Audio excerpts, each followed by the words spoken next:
What's up, guys? So today we're going to talk about upper body warm-ups. I do a little bit of myofascial release or foam rolling. Then I go into more dynamic stuff with bands. And pretty much that's it for my upper body. And then of course I do some light warm-up sets and work up to my working sets. But this is exactly what I do for all my upper body warm-ups. A thing that I'm not including is I actually like to foam roll my legs and lower back pretty much every day, just so I don't feel that much pain in my legs, because I do train legs at least twice a week on a consistent basis. So here's upper body mobility or warm-ups today. So today I'm going to show you how I do my upper body warm-up. First I do a little bit of foam rolling again with the rumble roller. Here I'm just hitting the side laterals and just really moving really quickly over just to kind of loosen it up a little bit. Then I move to the front and then the back as well. And I kind of like to go down the arm a little bit too. It feels really good. It's quite painful to be honest until you get used to it. But it feels really good and just kind of helps break everything up over there. I don't exactly have a set amount of reps or seconds I'm trying to do. I just kind of get in on it. If it feels sore, I go a little bit longer. If it's not, I just kind of roll over it and then hit the next area. Give or take like 10 rows or so back and forth, and I usually kind of feel pretty loosened up after that. I do this pretty much 4 times a week for my upper body, so it really isn't too bad for me usually, unless I had a really tough workout where I'm really overreaching, which I'll talk about that later. Basically, certain times in your training, you should be going extra hard, extra heavy, but it should be programmed into your workouts, especially as you get more advanced. So you're not just shot and you have DOMs and you just feel like you killed yourself, basically. Next, after the shoulders, I like to go and hit the chest. It also hits a little bit of the front shoulders, but it feels really good. It's not too painful or anything, but it definitely does some work.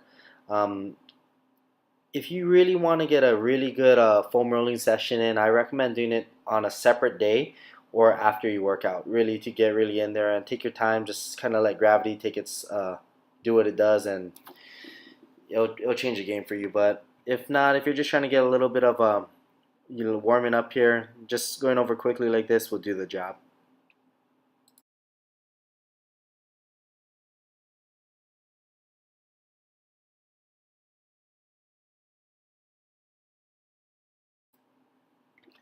Of course, foam rolling wouldn't be complete if we didn't hit the back. So here I'm again focusing on that thoracic mobility, kind of opening up the upper back. I hear usually some cracks here, that's pretty normal. Then I move on to my lower back. Lower back and legs is pretty much something I never skip.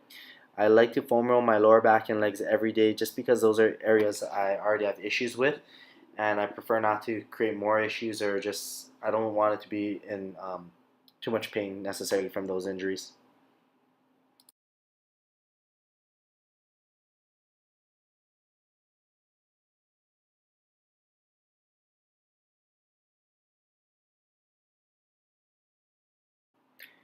So this is the part where if you never foam rolled with a rumble roller, you're going to be in for a really exciting time when you foam roll your lats.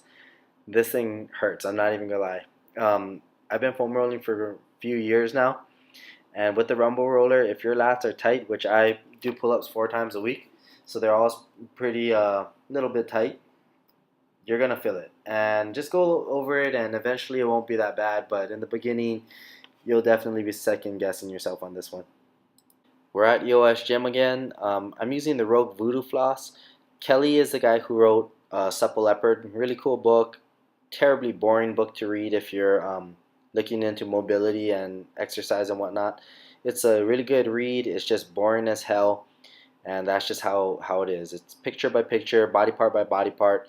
But this is some great mobility work from that, and I'm using the floss, which is actually used to shear your muscles and pull it away from tendons. You can use that for your elbows and your knees, but I'm using it here just to do a quick shoulder warm up. And as you can see, it causes a little bit of tension, and it really helps me get around and just really get everything going. Here's some just band pull aparts, and then towards the end, I actually include another exercise here. Here it is. Where I put my thumbs on the inside and I turn it outwards. This one you feel the most contraction on your back, and it really helps fix your posture and things like that. It's really good.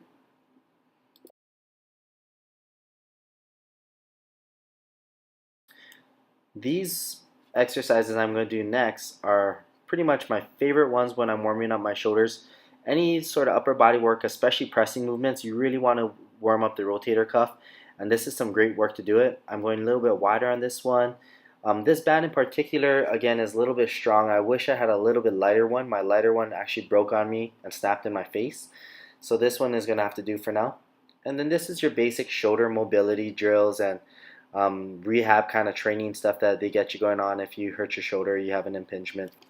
So just do some of those, and then I'm going to flip it down low and do some more of the upward angle. And why you want to use a band like this instead of a dumbbell or something else is because it's going to create a more constant tension, and then it's also going to make it more or harder at the top position, and it's versus gravity, which only pulls at the same rate. And you'll know exactly what I mean once you try it with a band versus a cable or a dumbbell. This is just the way to do it.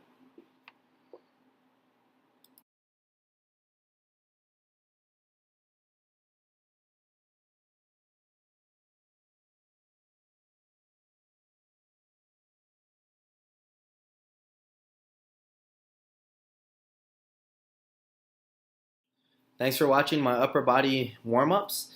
I hope this added value to you and you can take some of this and use it for yourself, prevent some shoulder injuries, and make some big PRs and make some huge gains this year.